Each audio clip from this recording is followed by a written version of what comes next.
Good morning. Lately, I've been reading the news, and certainly I've been interested in what's happening in Israel. But more than that, I've been interested in how did Israel go from being the David to the Goliath? They're not the people yelling from the river to the sea. No, the Palestinians all over the world are looking for the Israeli genocide, Jewish genocide. The state of Israel became a state in 1948, and from the beginning of its inception, there was war. The people on the Gaza border, they weren't looking for war, not the Israelis. They were trying to make friends with their Palestinian neighbors. They were always interested in peace.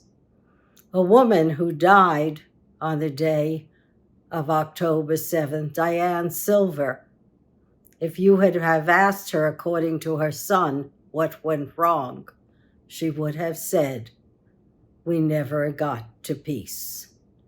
But I think it's more than that. We're not holding Palestinians, Gazans responsible for what's happened to the Israeli public. 250,000 Israelis are now displaced because of the bombings in the north by Hezbollah and because of the bombings in the south by Gaza. The north and central part of Gaza have been neutralized. And underneath that territory that the IDF has combed, they found manufacturing plants, miles of manufacturing plants. Who helped them? Did the normal Gazan people help them? Somebody had to build all those tunnels. Somebody had to be there to make sure that the tunnels were secure. There must have been engineers making rocket fuel and precision-guided missiles and anti-tank weapons. That's a big industry in and of itself. Who was there? Who took part? Was it the 1,000 or so Russians who left very quickly after October 7th? Were they part of it? And who knew? It's very strange that throughout the entire Gazan region, there are probably 1,000 tunnel complexes. And because Israel was so careful not to harm patients of the Shifa hospital, they gave them days of warning. And in giving them days of warning, they gave the terrorists or this armed military Hamas time to get out the hostages that were sequestered there and themselves. Where everyone went, we don't know. We're trying to find out. There's a $10 million bounty on Sinwar, and there are 5 people who made the decision to go ahead with October 7th. Though by reading, I understand this mission was in the planning since 2014. Hamas was not content to be both the government and the terrorist organization. Hamas wanted to conquer Israel. They weren't able to do so.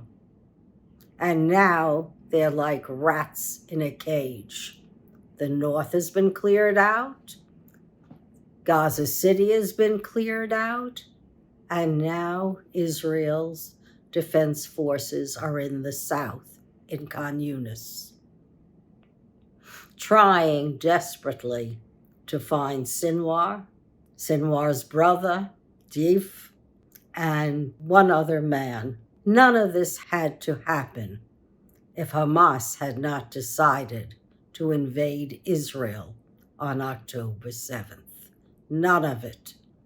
But I guess in a way, it was preordained. You don't have summer camps for kids teaching them how to use weapons and how to become child soldiers, unless you're planning a big war, and a war that's going to last in the hearts of the people for generations. Hatred, blind hatred, is the cause of these wars. Blind hatred for the other, so that you don't have to look at your population. Or maybe they did look at the Palestinian population and the refugees, and they said, hey, we don't care what happens to you. This is our war. And I have to believe that that war became the Gazans' war as well. There are too many tunnel entries, too many manufacturing plants for precision weapons, for missiles, for RPGs, too many hiding places up to 120 feet underground. This is something that cannot be an unknown to the population. They had to know, and they didn't care. And when they went over to the southern territories of Israel with work permits, and they came back with the plans for all the safe houses in the southern territories, were they innocent bystanders, or were they indeed helping the enemy? I know Diane Silver said, we didn't give peace a chance. Well, at this point, when everyone is crying genocide, and there really was genocide in Israel, and it's unfortunate, and I feel badly for people who have died in Gaza, if they truly, truly were innocent of all crime. Could have happened so simply. Give up Sinwar and give up the hostages. You can do it even today. There's a $10 million bounty on their heads. Give them up and let's try to live in peace. It's not a big ask to have peaceful cooperation among nations, or it shouldn't be. Thank you for listening, and have what I hope will be a brighter day for everyone.